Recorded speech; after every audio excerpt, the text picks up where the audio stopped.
Hey, clever people, welcome back. You made it. It's been a week, and now we're gonna properly start songwriting. Anyway, I'm Ash from the Clever References. Just saying up front, if you like this type of content, please like and subscribe. We're also on Instagram and Facebook.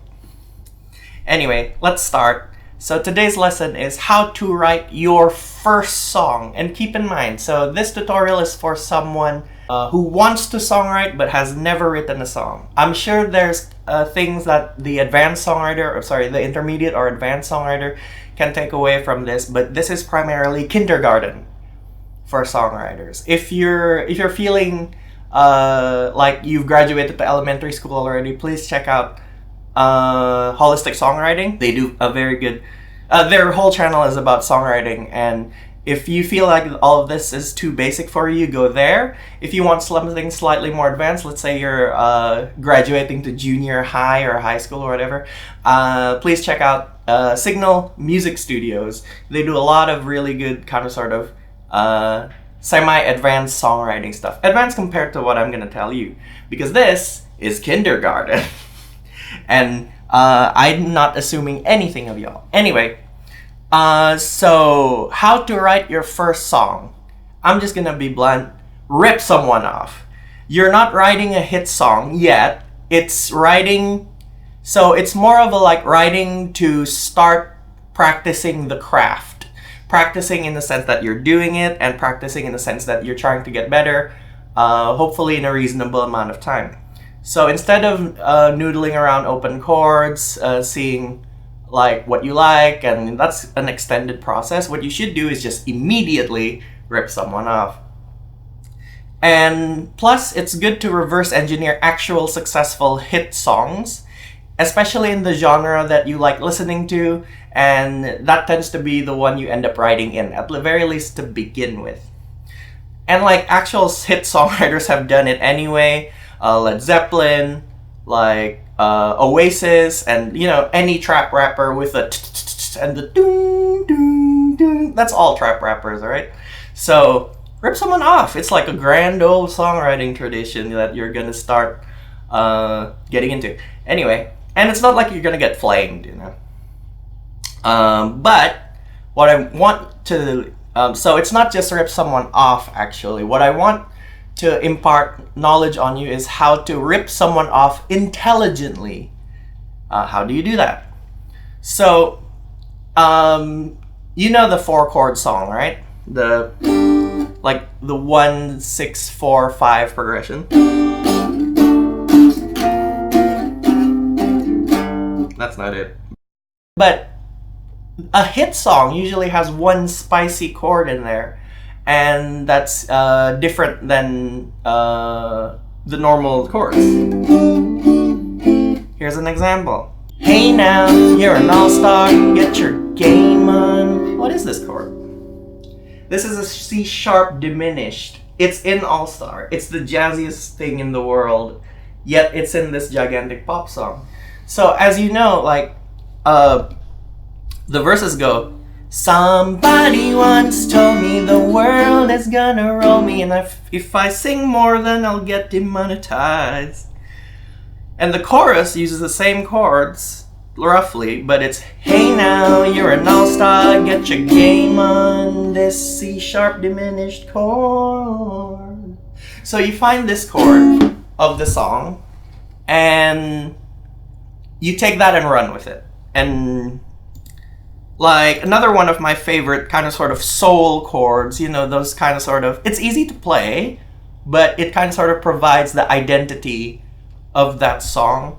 One of my favorite is to do that with is Coffee and TV. So it starts on a B major, right? But the way Graham Coxon voices it is unique. So he voices it like this. So this is still a B major, but he's not putting the octave on the root. He's putting the octave on the major, the third. So it's not necessarily a weird chord necessarily, but it's a weird voicing, and I highly recommend. That's another one that you can take and run with. But for today, I'm gonna use this chord. You might be familiar with it, you might not. But guess what I'm gonna rip off? Okay? That's it. That's all you're getting for now. And the next step, when you pick the song and you pick the soul chord, is you stop listening to the song. Immediately, stop listening to the song you're ripping off. What we're attempting to do, or what I'm attempting to kind of sort of teach you, is how to aim and miss. Because if you rip off a song too completely, it's just that song. Right? But if you only remember fragments of the song, you might not even rip it off completely. So you're just holding onto the soul chord, and then you forgot how the actual song goes, and you make your own thing. And keep it simple. Like we're not playing jazz here, okay? No, we're not doing that. 3 to 4 chord progression. Cheat if you want. Like there's chord progression generators all over the place on the internet. But make one of the chords a soul chord. The hell? So make one of them that. So you don't even have to know the name of the chords that you're making. Let's say you're just doing path of least resistance.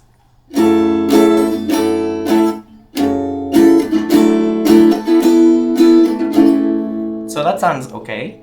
Path of least resistance too, because I'm not moving around my hands a lot. This is just the chord I want to show you later. C add 9, normal G, D sus4. But those chords might seem complicated when I say it like that, but it's literally just.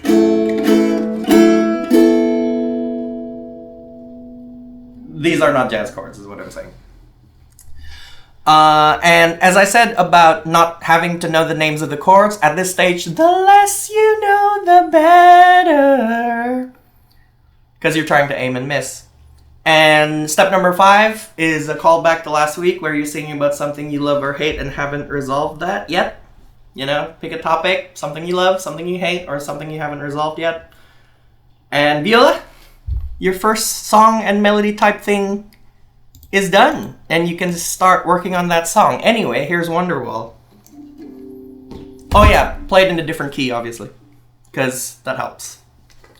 Capo helps with that. Ever get the feeling that today was yesterday and tomorrow's today? Holy hell, this is out of tune.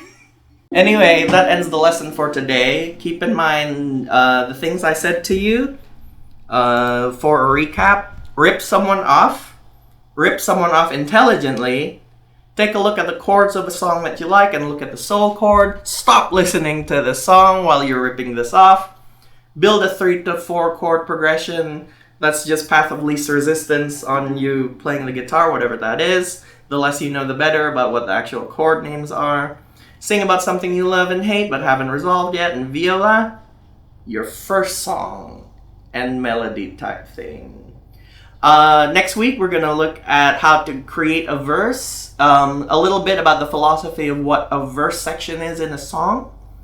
Obviously, if you like this content, like and subscribe. Please follow along with this, I guess, how to write a songwriting series.